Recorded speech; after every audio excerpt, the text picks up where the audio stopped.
வீடு பேச்சை வழங்கும் காயா ரோகணேஸ்வரர் கும்பகோணம் பகுதியில் அமைந்துள்ளதைப் போலவே காஞ்சிபுரத்திலும் பழமையான நவக்கிரக தலங்கள் அமைந்துள்ளன.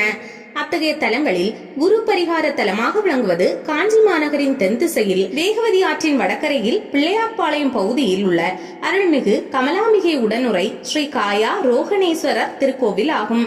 தலவரலாறு: கோவில்களின் நகரமான காஞ்சியில் அமைந்துள்ள எண்ணற்ற சிவத்தலங்களுள் மிக சிறப்புடைய தலங்கள் 3. அவை திருவேகம்பம், கச்சபேசம் மற்றும் காயா ரோகணமாகும்.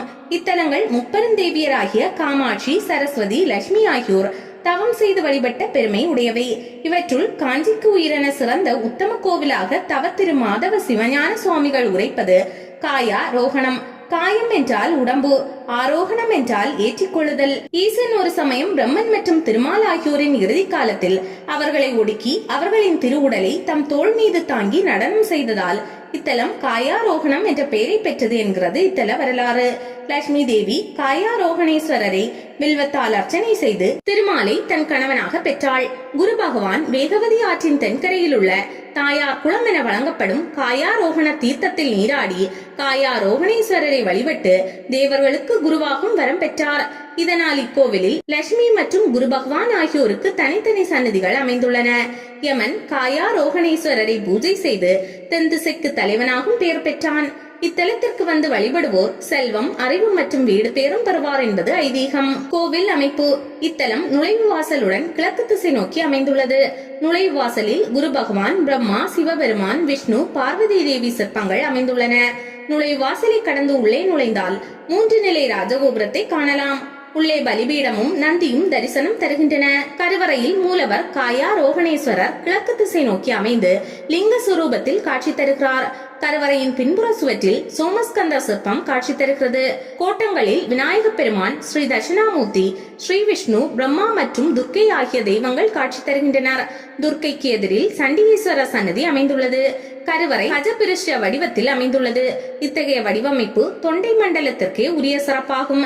தெற்கு திசை நோக்கி அமைந்த தனி சன்னதியில் கமலாம்பிகை என்ற திருநாமத்துடன் அம்பாள் காட்சி தந்து அருள்கிறார். சுற்று பிரகாரத்தில் ஸ்ரீ கற்பக விநாயகர், வள்ளி தேவசேனா சமேத ஆறுமுகன், ஸ்ரீ மகாலட்சுமி, நவக்கிரகங்கள், ஸ்ரீ பைரவர், சூரிய பகவான் ஆகியோரின் சன்னதிகள் அமைந்துள்ளன. கோயிலுக்குள் நுழைந்ததும் இடதுபுறத்தில் காணப்படும் மண்டபத்தில் 4 சன்னதி, நாகர்கள் சன்னதி உள்ளன. மேலும் மாவிரத லிங்கங்கள் என அழைக்கப்படும் 6 சிவலிங்க திருமேனிகள் உள்ளன. அதில் 2 ஆவுடையாருடனும் 4 ஆவுடையார் இன்றியும் காணப்படுகின்றன.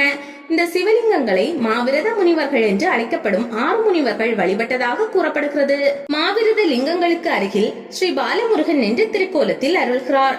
குரு பார்க்க கோடி நன்மை என்று சொல்வார்கள். நவக்கிரகங்களில் குரு பகவான் அதிக நன்மைகளை தருபவர். ஆங்கிரச மகரிஷியின் மகனாக பிறந்தவர் குரு பகவான். சிறந்த அறிவாற்றலால் பிரகஸ்பதி என்ற பட்டத்தை பெறக்கூடிய அளவிற்கு உயர்ந்தவர். கோவிலுக்குள் மேற்கு திசை நோக்கி அமைந்த ஒரு தனி சன்னதியில் தேவகுரு, பிரகஸ்பதி, நவக்கிரகங்களில் ஒருவரான குரு பகவான் கைகளை கூப்பிய நிலையில் அமர்ந்த திருக்கோலத்தில் எழுந்தருளியுள்ளார். குரு பகவானின் அருள் இருந்தால் ஒருவருக்கு திருமண யோகம் மற்றும் குழந்தை பாக்கியம் கிடைக்கும்.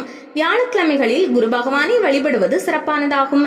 இத்திருக்கோவில் பக்தர்களால் குரு கோவில் என்று அழைக்கப்படுகிறது. குரு பகவான் வருடந்தோறும் ஒரு ராசியிலிருந்து மற்றொரு ராசிக்கு மாறுகிறார். இது குரு பெயர்ச்சி எனப்படுகிறது. இந்த நாளில் சிறப்பு வழிபாடுகள் நடைபெறுகிறது. இந்த கோவிலின் தலவிருஷமாக வில்வ மரம் உள்ளது. வில்வத்தின் இலை, காய், பழம் முதலானவை நோய்களை நீக்கும் சக்தி வாய்ந்த ஒரு மருந்தாகும். இக்கோவிலின் தல தீர்த்தமாக தாயார் குளம் உள்ளது. மகாலட்சுமி தாயார் அமைத்த தீர்த்தம் என்பதால் தாயார் குளம் என்று அழைக்கப்படுகிறது.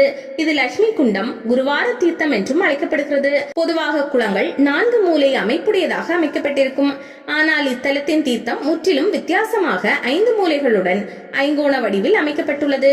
இந்த தீர்த்தத்தில் நீராடுபவர்களுக்கு செல்வமும் ஞானமும் கிடைக்கும் என்பது ஐதீகம். தாயார் குளத்தின் மேற்கு கரையில் யமதர்மராஜன் நிறுவி வழிபட்ட தர்மலிங்கேசர் கோவில் அமைந்துள்ளது. நெய் தீபம் ஏற்றி தர்மலிங்கேசரை வழிபட மரண பயம் நீங்கும் என்பது ஐதீகம். திருப்பணிகள்: சோழர்களின் காலம் தொடங்கி தற்போது வரை அவ்வப்போது இக்கோவிலில் திருப்பணிகள் நடைபெற்று வருகின்றன. கச்சி பலத்தனியும் ஏகம்பத்தும் கைலாயநாதனையே காணலாகும் என்ற அப்பர் பெருமானின் பதிகத்தாலும் புராண வரலாறுகளாலும் இத்தலம் மிக பழமையான தலம் என்பது தெரிகிறது. இங்கு சோழர்கள் காலத்திய கல்வெட்டுகள் காணப்படுகின்றன. இந்த கல்வெட்டுக்கள் சிதைந்த நிலையில் உள்ளன. முக்கிய விழாக்கள். இத்தலத்தில் நாள்தோறும் 5 கால பூஜைகள் நடைபெறுகின்றன. வியாழக்கிழமைகளில் சிறப்பு அபிஷேகம் நடைபெறுகிறது. குரு பெயர்ச்சி காலத்தில் லட்சார்ச்சனையும் அர்ச்சனையும் குரு பெயர்ச்சி விழாவும் நடைபெறுகின்றன. நவராத்திரி, சிவராத்திரி மற்றும் தனுர்மாத அபிஷேகங்களும் வெகு சிறப்பாக நடைபெறுகின்றன. பிரதோஷம் மற்றும் மகா சிவராத்திரி முதலான விழாக்களும் வழக்கமாக நடைபெறுகின்றன. இக்கோவில் தினமும் காலை 7 மணி முதல் 11:30 மணி வரையும், மாலை 4 மணி முதல் இரவு 7:30 மணி வரையும் பக்தர்களின் வழிபாட்டிற்காக திறந்து வைக்கப்பட்டிருக்கும். அமைவிடம் பெரிய காஞ்சிபுரம் பேருந்து நிலையத்திலிருந்து சுமார் 2 கிலோமீட்டர் தொலைவில் அமைந்துள்ளது. பிள்ளையார் பாளையம். இந்த பகுதியில் முடங்கு வீதியில் இக்கோவில் அமைந்துள்ளது.